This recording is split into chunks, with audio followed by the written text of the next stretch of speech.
You want to support Roland Martin Unfiltered? Be sure to join our Bring the Funk fan club. Every dollar that you give to us supports our daily digital show. There's only one daily digital show out here that keeps it black and keep it real as Roland Martin Unfiltered. Support the Roland Martin Unfiltered daily digital show by going to RolandMartinUnfiltered.com.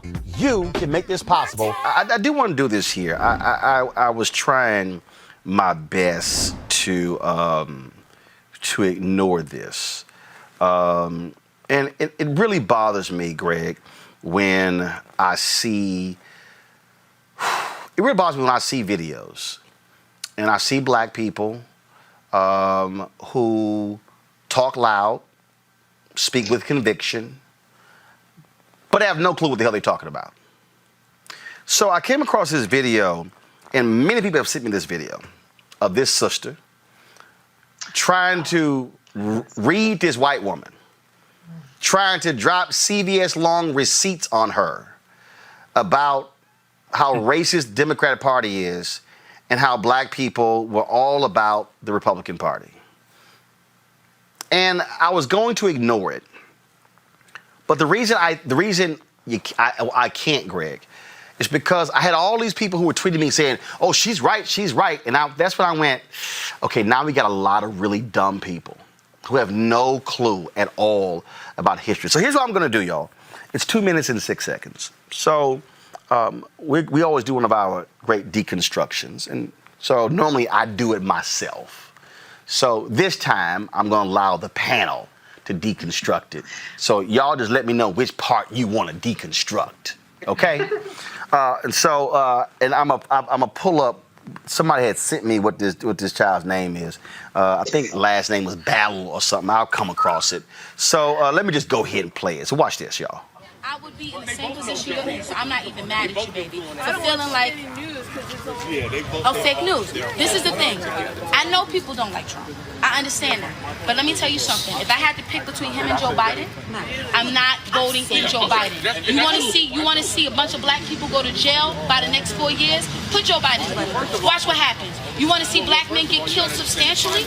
Like you've never seen before, put Joe Biden in and watch what happens. These Democrats, and I'm sorry to say this, I'm not trying to be racist, but they hate black people. These are the same people who fought to keep slavery in. These are the same people who built the KKK. These are the same people who hated us from the beginning. The Republican Party is the party of the blacks. Blacks free, the Republican Party is the only party that the black people actually assisted in finding. But all of that history has been torn away. People say, oh, there was this big switch. There was never a big switch. The Union won because we had grown in the industrial era.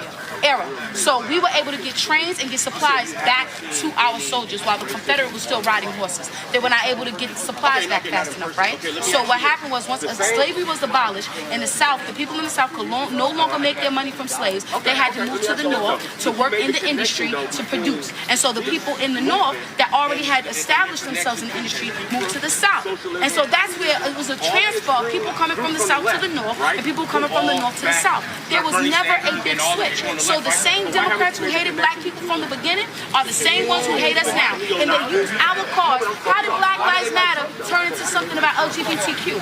When blacks really don't support that. We're conservative. We're really not about that. Not only that, we don't support abortion. We're about working. This is the black culture. We ain't never been about that. Not only that, we're not about feminism. No, we're not. Black women marry their husbands and respect their husbands. That's what we on. We're not on this, oh, I do what I want. We don't do that. That's not our community, and you would understand. I know you understand what I'm saying. We don't do that. But yet these people are hijacking our movement, and the Democratic Party, they're trying to hijack our stuff. No. Okay, so here's what we're going to do. We're going to play a portion. I'm going to stop, and then we're going to deconstruct and give you actual facts. Okay? So here we go. I would be in the same position you're in, so I'm not even mad at you, baby, for feeling like, oh, fake news. This is the thing. I know people don't like Trump. I understand that. But let me tell you something. If I had to pick between him and Joe Biden, I'm not voting in Joe Biden. You want to see a bunch of black people go to jail by the next 4 years? Put Joe Biden in. Watch what happens. You want to see black men get killed substantially? Like you've never seen before? Put Joe Biden in and watch what happens. These Democrats, and I'm sorry to say this, I'm not trying to be racist, but they hate black people. All right. Who would like to take that one first? I'll take that one. Go ahead, Reese. I think it's completely absurd to try to suggest that Joe Biden would be worse for Black people than Donald Trump when literally tens of thousands, hundreds of thousands of people are in the streets marching because of Black men and women, by the way, getting gunned down. This is the same Donald Trump that looked at the statistics of Black people being disproportionately impacted, killed, and infected by COVID-19 and said, it's a Black disease, nothing to see here, folks, open up the country. This is the same person that told police officers to violate people's due process. I don't know if you guys remember when he did that rally and he said, oh, rough them up when you arrest them. This is the same person that has a white supremacist Department of Justice who is relaunching their quote unquote war on crime in predominantly Black areas that have ended pattern and practices investigations, civil rights, consent decrees. I could go on and on and on and on. Now, Joe Biden has had some problematic votes in some bills in the past, but it's unquestionable that the white supremacy and white nationalism that we see perpetuated in such a dangerous way by Donald Trump is not only worse than anything we've ever seen from Joe Biden, but he would be even further emboldened for the next 4 years. So what did he say? Joe Clark and Lean On Me? You smoke crack, don't you? You must smoke crack. Because that is the only explanation for what she sat up there and said with a straight face. She also, I think, completely ignores the fact that Donald Trump and Mitch McConnell have put on nearly 200 federal judges, far right wing, who are going to rule against Black men who have cases that might come before the federal court and Supreme Court when it comes to death penalty, when it comes to cases along those lines. That's just a fact. Okay, here we go to the next one. These are the same people who fought to keep slavery in. These are the same people who built the KKK. These are the same people who hated us from the beginning. The Republican Party is the party of the Blacks. Okay, let me leave it right there. I'll take this one. First of all, in the election of 1860, there were 4 candidates. Lincoln ran as the Republican. There were 2 candidates who ran as Democrats. One as the Northern Democratic Party, the other as the Southern Democratic Party. What does that mean? That was a split. There was a split in the Democratic Party in the 1860 presidential election, and Northern Democrats opposed slavery. Southern Democrats supported slavery. So when you hear her say, the Democrats backed slavery, she's leaving out that important distinction, folks. There literally were 2 candidates who were running in 1860. And then if you go through history, you still had that taking place. You still had that situation where your Southern Democrats had a particular view, and then your Northern Democrats had another view. Just like if you start going through the election, going through this, you always hear Republicans say, Democrats oppose the Civil Rights Act and the Voting Rights Act, and they only passed because Republicans. The only problem with that is that there were more Democrats in the United States Senate, and there were more Democrats in the United States House, and actually a majority of Democrats voted for both of those bills. I know, facts be damned. Facts be damned, but I just want to give y'all the name, just so y'all know. Okay? John Breckinridge was the Southern Democratic nominee from Kentucky. Okay? You had Stephen Douglas, who was the Northern Democratic nominee. Lincoln Douglas debates, there you go. That's what you had going on. So when she says that, you kind of can't just say it's all Democrats.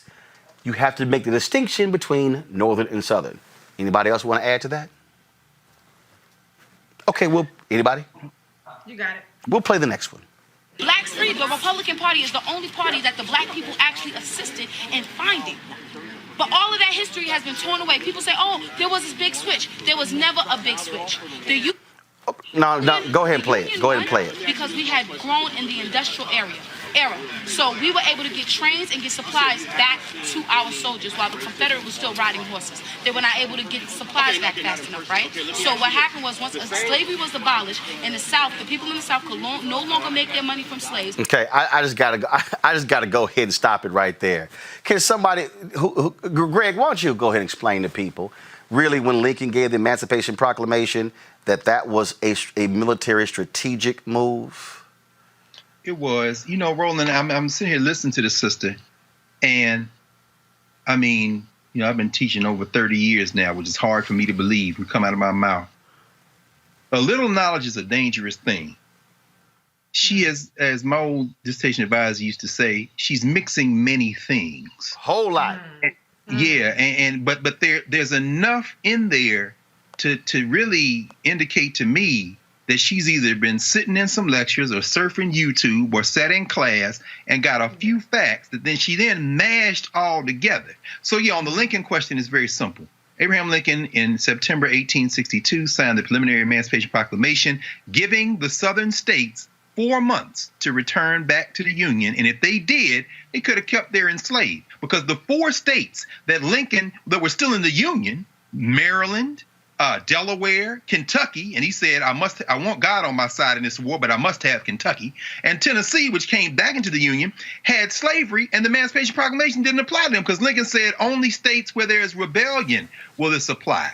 The only Africans Lincoln had a hand in freeing were the Africans of Washington, D.C., and they, in the Compensated Emancipation Act, gave up to $300 per body to the white people who had them enslaved, and then set aside another lump of money and told black people who were now free, if y'all want to go to Haiti or Liberia somewhere, we'll pay for you to leave. Because Lincoln, as our dear brother Lerone Bennett yep, was forced into glory. So I mean, yeah, it was a war measure. He was trying to win the war. But when the sister says, you know, about the movements and the migration patterns, and in a minute she's going to talk about the railroads, you know, what I hear is somebody who has, you know, seen something somewhere, internalized a little bit of knowledge, but maybe forgot the part where one of the things that General Sherman did in his march to the sea was tear up all the railroad lines. That's why Atlanta is jacked up today in downtown Atlanta, because it was never supposed to be the city that it is. It was just a railroad junction. And apparently they mapped out all the streets in downtown Atlanta on the old trails, which is why you can't go nowhere. But the idea is the railroads hadn't come into existence by the mid-19th century. However, and again, trying to disentangle, I'll stop with this because there's many more things we could talk about. The GOP was the party of business, then and now. Enslavement was something that they made a kind of calculation and says not necessarily profitable for us. But after the Civil War, you had what some people call them the carpetbaggers, some people call it the invasion of the South, by these same business interests who engaged in a truce with the old plantocracy to basically sacrifice the black people of the South, who had indeed founded the Republican Party. She had that part right, but after that, she lost her damn mind. The Republican Party in the South, as Du Bois says, was an African idea, in part because that was the party that we used to seize political power. Once the objectives of the North had been achieved, they reconciled with the South. This is the abandonment of the South that comes after 1877 with the rise of Jim Crow. We see what happened in 1898 in Wilmington, North Carolina, where they broke apart that fusion coalition that Reverend Barber talks about. And in the wake of that betrayal of black people in the 19th century, what you then see is the rise of lily white republicanism in the North, and the whites already have their Democratic Party, which is the party of white supremacy. So if the sister had paid a little bit more attention in class, she would have then seen that the only way Africans could crack political power in the South was to go into court, including a brother who helped revive Juneteenth in the 1930s in Dallas, in your home state, Antonio Maceo Smith, the same Smith of Smith versus All Right, the same Smith who helped gather plaintiffs for Sweat versus Painter. Once they cracked that white primary in the South, the Democrats then, recognizing that they're going to have their party now invaded by the blacks, slowly made the turn to the Republican Party. It took them 30 years. But it begins with the manifesto of 1957, where Strom Thurmond, Democrat, where all these Democrats say we are segregationists or Dixiecrats. But the children of the Strom Thurmonds and the Jesse Helms and them went to the Republican Party. Kevin Phillips, Pat Buchanan, the whole Southern strategy. If the sister had spent one more week in class, she'd have closed that loop. No, because she's got some of this stuff. Right. She'd have mashed it all up together. I was hoping. But, right sentiment, 2 facts, but you need a few more letters in that alphabet to spell the words you need to articulate what you feel in your heart, but haven't quite gotten to work out because you don't have all the facts. But come on back to class. We can help. And then when she said about the gray switch, I'm just going to play this and come right back. Here we go. They had to move to the north to work in the industry to produce. And so the people in the north that already had established themselves in the industry moved to the south. And so that's where it was a transfer of people coming from the south to the north and people coming from the north to the south. There was never a big switch. So the same Democrats who hated black people from the beginning are the same ones who hate us now. And they use our... Okay, so I just got, because see, that's just beyond stupid. First of all, folks from the South didn't move north. And folks from the north did not move south. What she doesn't understand is that after Lincoln gets killed, Jackson is restoring the land to many of those Southern plantation owners.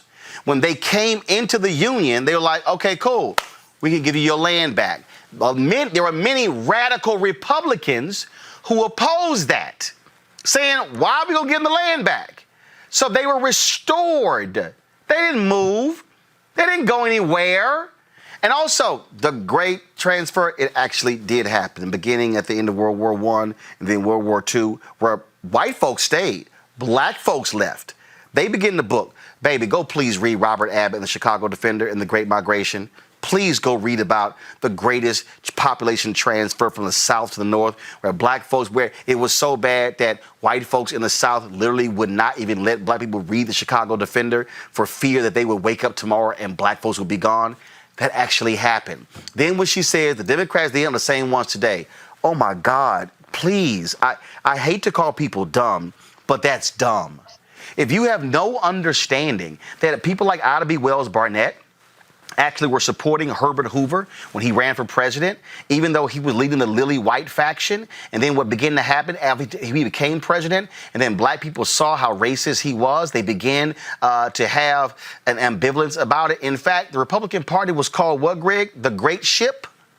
Yep, was a phrase. That's right. All else is the open sea, brother. Frederick Douglass. Okay, I need y'all to read. Need y'all to read, please. If you're gonna go stand in front of some white woman and wave your finger, have your damn facts straight. And so what then began to happen was Republican Herbert Hoover, Lily White Party. Then what follows that? Woodrow Wilson, one of the most racist presidents in American history, Democrat, who comes in, and then you have, guess who's coming in? FDR, who was not necessarily a friend of black people, but he also understood the Great Depression. His economic policies, listen to me, y'all.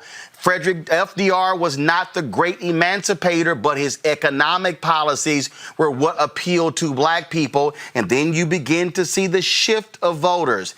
In 1956, Eisenhower got a substantial number of black voters because they were still Republicans because of Lincoln and the Emancipation Proclamation, because the National Democratic Party was being controlled by Southern Democrats. 1948, the Southern Manifesto, when the Democrats met where in Mississippi. We reintroduced the Confederate flag as a part of their whole deal because the Democrats put a very small civil rights item in their plank. The white Southern Democrats got mad. Strom Thurmond was their leader. Baby, I need you to read. 1960, you have JFK versus Nixon. Significant number of blacks supporting Nixon. Guess what happened? You had people like Jackie Robinson who were begging Richard Nixon, stop saying privately you support black people, but you won't say it publicly. And then, of course, Dr. King gets arrested. He's there in Albany. I'm sorry, what is it, Erica? Albany? Is that what it is? It is Albany. Okay, all right, because, I had somebody else say, that's not how you pronounce it. Fine. So he gets it thrown in jail. JFK places a call to Coretta Scott King. King gets released. Then, of course, you have Louis Martin working for the Democratic Party. They use major mail-outs, put out a special black newspaper. Black folks shift to go to Kennedy. Then 1964. Then you have what? Barry Goldwater, senator from Arizona, opposing the 1964 Civil Rights Act.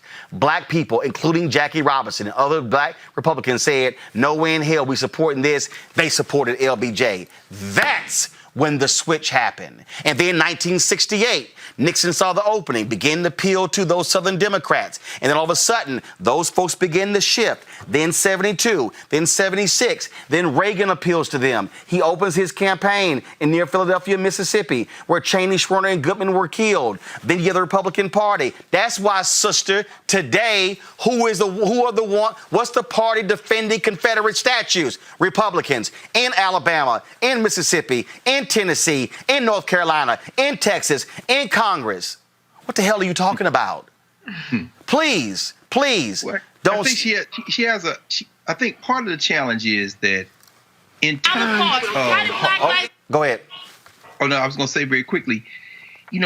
There is a sentiment that there isn't a difference between Republicans and Democrats. We know that's not true, but both parties operate in a field of violence against black people. Right. And so, she's the feeling she has. As Erica said, ignorance can be cured. Ignorance can be cured by a little bit of study and dialogue. I think there's a way to pull her back from it. But if we had been standing there, we could have dispatched with the easily and asked her a simple question. Today, the Supreme Court ruled 5-4 in DACA. Do you really want to roll the dice in a minute in another Republican administration? They can get a couple more votes and take away or try to take away everything. See, sometimes we just haven't. She's trying to win an argument with the white lady, so she just got rolling. And let's be real clear here. My whole deal is I've never self-identified as a Democrat or Republican. The party I'm in, the one called Truth. And so if you're going to speak truth, but don't just make stuff up. Last part here, I know Erica and Reese have been waiting to deal with this last part. But again, ooh, Lord, y'all go on. Turn into something about LGBTQ. When blacks really don't support that. We're conservative. We're really not about that. Not only that, we don't support abortion. We're about working. This is the black culture. We ain't never been about that. Not only that, we're not about feminism. No, we're not. Black women marry their husbands and respect their husbands. That's what we on. We're not on this, I do what I want. We don't do that. That's not our community, and you would understand. I know you understand what I'm saying. We don't do that. But yet these people are hijacking our movement, and the Democratic Party, they're trying to hijack our stuff. No. Okay, I heard we don't support LGBT. I heard we don't support abortion, and we don't support feminism. Reese and Erica, I know Ella Baker is I'm sorry, excuse me? I know Fannie Hamer and Septima Clark and Diane Nash and Constance Baker Motley are really? We don't support feminism? I think Merle Evers-Williams and Daisy Bates, them sisters were real clear about black women. But y'all weigh in on just the last part what she just said. Go ahead. Yeah, I was just going to invoke the name of the late Fannie Lou Hamer that departed this life in March of 1977. And the late Ralph Ellison said something, and I think about it quite often, that there are few people in the world as dangerous as sleepwalkers. This sister is sleep, and that is the danger of speaking and talking in sound bites. When we're talking about reproductive health and we're thinking about how that impacts black women, particularly at a much higher weight, there's no way in hell that you can't say that we're not a part of that. When we're talking about the important decision that came down from the Supreme Court around LGBTQ, we look at that entire movement, and I see black people, I see Stonewall, I see black people. We were people that shepherded change into these most profound movements. I think about even just going further when we're thinking about science. I think about Henrietta Lacks.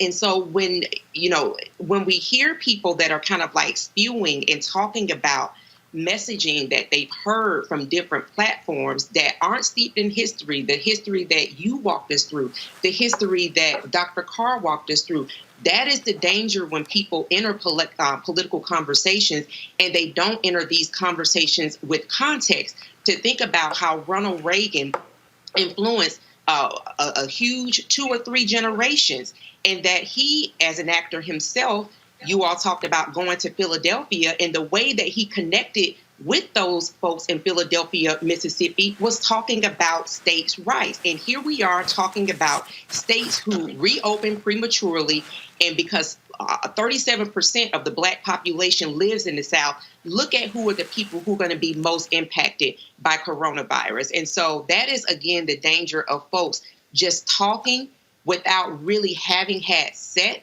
with knowledge.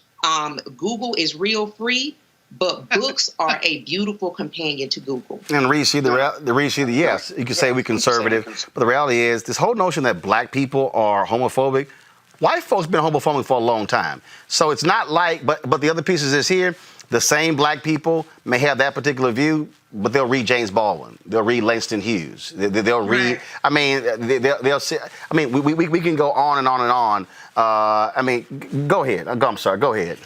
I think what's just very disturbing is I've encountered this mentality. What we have is we have a whole almost, I hate to use this word, but almost radicalized faction of Black people who get these ideas that are completely ignorant and misinformed and ahistorical from these YouTube kind of, scam artists, these grifters that sound exactly like this woman. And they just spew all this bullshit and they get the clicks, and then they continue to build this thing, and then they become incredibly belligerently ignorant about it. I actually don't believe that she would be one of those people that you could reach. If you had tried to have a reasoned conversation with her and you told her all those things, you would be every kind of Black racial slur. I'm not going to repeat it on the show, Roland, but you can use your imagination, because I know they call you butter biscuits and all kind of stuff.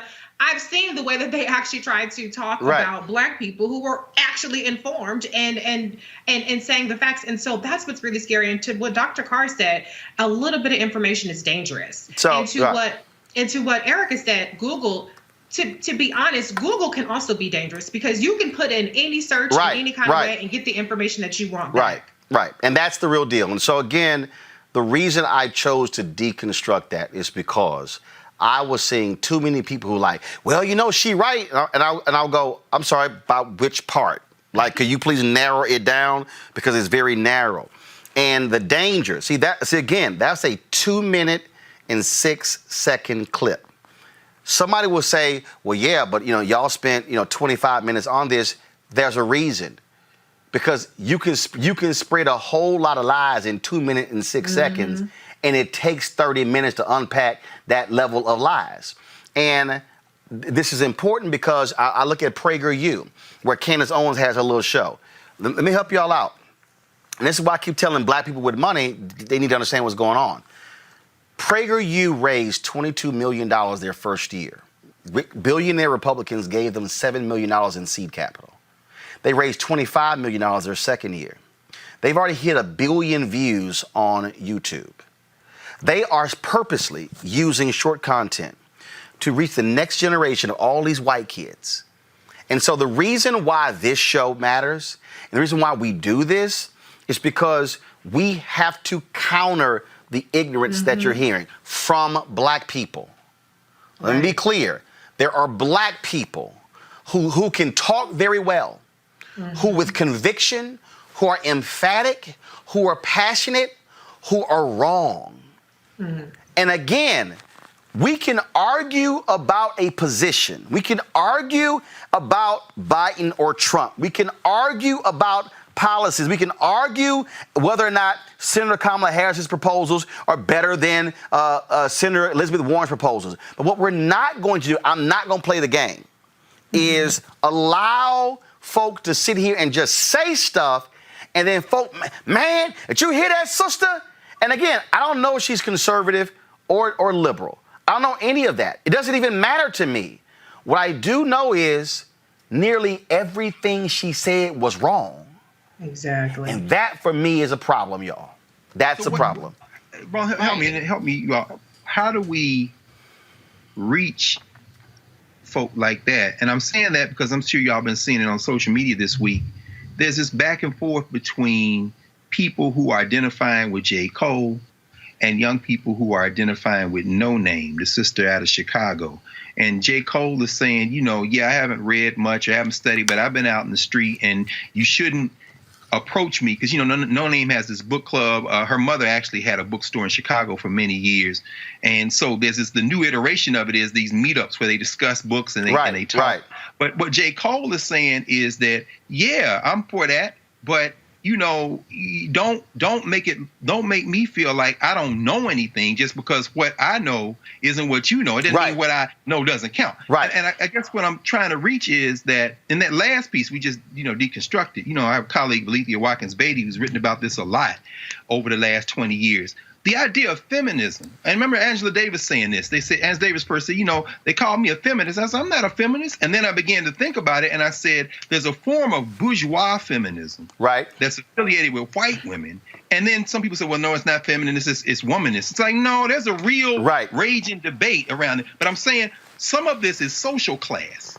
So absolutely. Deeper down the class structure, that handful of black people who voted for Trump, some of them are those religious conservatives that are anti-choice. You asked that are women subvert to your husband. But I'm saying there's also the tolerance in black community formations, which say, I'm not gay, but I support you, whoever you are. I mean, it's complicated. How do we reach those people? Easy. You have to utilize this platform to do it. And again, you look at what the right is doing. They are purposely funding independent media platforms to purposely drive that information. The problem, our black platforms are spending more time on gossip and entertainment and fashion and makeup and who's so-and-so dating and who broke up. That's the problem. And so we don't have information sources. We have gossip and entertainment sources, and that's the difference. All right, folks, back to our Roland Martin Unfiltered video in just one moment.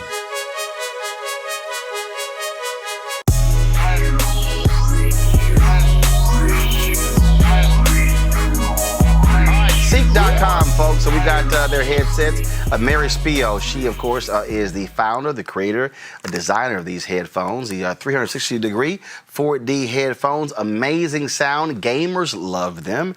Of course, I love music, and so it's great to listen to this wonderful sound that really travels around your entire head. That's why I love them the most. Plus, they're black and gold, being an alpha, I'm just saying. If you want to get the headphones, all you got to do is go to Ceek.com, Ceek.com, Ceek.com, and just simply use the promo code RMVIP2020. You see it right there. RMVIP2020 at Ceek.com.